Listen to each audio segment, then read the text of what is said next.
Ako po ay naririto dahil katulad nyo, hindi ko papayagan ng ating batas ay nilalapastangan, ng ating bayan ay binababoy, na inaabuso ang kapangyarihan, dahil kung kaya nilang gawin yan sa isang dating Pangulo, kaya na rin gawin niya kahit ng sino sa atin.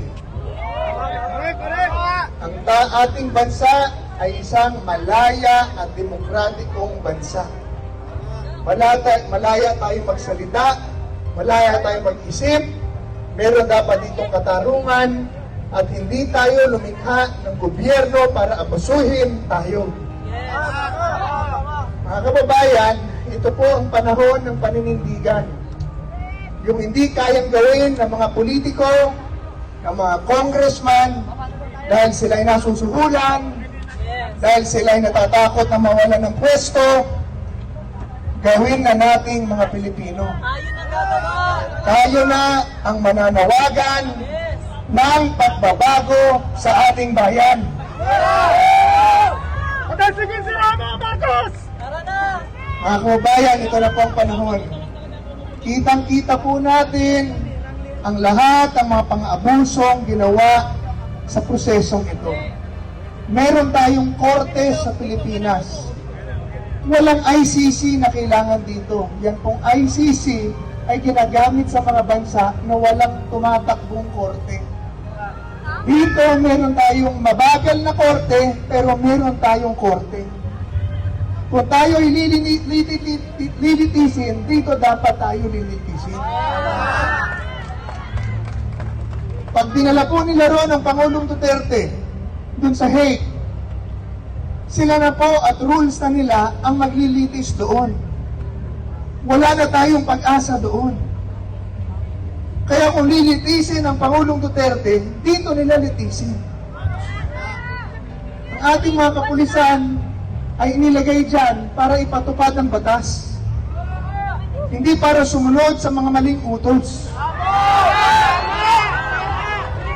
Tayo mga Pilipino, ang pinagkukunan ng lakas ng saligang batas na itinatag ng mga Pilipino na leader natin noon para bantayan at protektahan ang ating kalayaan, hindi duru-duruin at durug-durugin. Our voice matters! Our voice matters. Yung ginawa nila sa ating Pangulo, huwag nating palampasin. May proseso ang pag-serve ng warrant of arrest. Yung ICC warrant of arrest na yan, hindi ko pa po nakita. Hindi ko alam kung sino nakakita niyan. Pero kung yan po ay lumabas man, may prosesong dadaanan po yan. Dadaan po yan sa DFA, dadaan pa yan ng DLG, dadaan pa yan ng DOJ. Dadaanan ng prosesong yan. Hindi ho yan idinidirekta sa polis. Ture! Way klaro ka, Ano Ture! polis po ng ICC sa polis? At kung yan po man ay dumaan sa proseso, bakit itinago sa Pilipino? Dapat alam natin yun. Dahil yan po ang mga tanong na gusto nating maintindihan ngayon. Kung merong kaso, kung merong problema, kung may sinuway na batas, dilitisin, pakinggan natin. Pero huwag abusuhin ang kapangyarihan, lalong-lalo na sa mga taong may kalayaan at dati nating Pangulo. Wala namang pinatay na inosente yan eh. Nagpatupad lang ng drug war yan dahil ang daming mga inosenteng namamatay dahil sa droga, drug addict at drug pusher. Kung merong namatay noon, it was a drug operation na maaaring naglaban, pero hindi niya pinapatay ang mga inosente. Yung mga drug addict, drug pusher, nung dumating ang Pangulong Duterte, ang dami-dami ng pinatay. Pag tinignan niyo po ang talaan, mas maraming namatay nung panahon na bago dumating ang Pangulong Duterte, dahil ang pumapatay noon ay mga addict at pusher na sira na ang ulo. Yung mga namatay nung panahon ng Pangulong Duterte, marami ron talagang mga addict at pusher na lumaban sa pulis. Ngayon, Presidente! Madami na, sa Malacanang pa! Presidente yan, bangag! Ano ba? Ngayon ang panahon na iparinig natin ang ating boses at manindigan tayo. Sugurin na natin Malacanang. Pumunta po kayo dito. Mag-usap-usap tayo.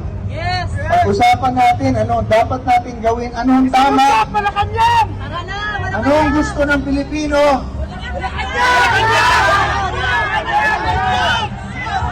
ano ang nasa batas, ano ang dapat gawin, ano ang tama at anong mali. Yun po ang ating panakikiusap. Sugurin na tayo sa Malacanang. Wala na si Duterte dito, sa Malacanang tayo! Oh, sir. Hindi natin alam kung buhay pa si Tatay Digong. Ngayon, Malacanang! Kongreso! Ang Kongreso, sunugin! Sunugin! Kongreso ang gumagawa ng gastos at gumagawa ng kasamaan dito sa Pilipinas! Yan po ay boses ng Pilipino. Mga Pilipino. Yes! Dapat pakinggan ng ating mga namumuno. Sugurin ang Malacanang! Tara na! Sunugin ang Kongreso! Tara na! Mga kapatid, usap-usap tayo rito. Pag-aralan natin mabuti ang dapat natin gawin. Pagsama-samahan natin at sama-sama nating pagdesisyon. Tara na! Tara na! Maraming salamat sa lahat na naririto. Panalangin natin ang ating bansa, panalangin natin ang Pangulong Duterte, magsama-sama tayo, magkaisa, manindigan para sa tama at para sa bayan.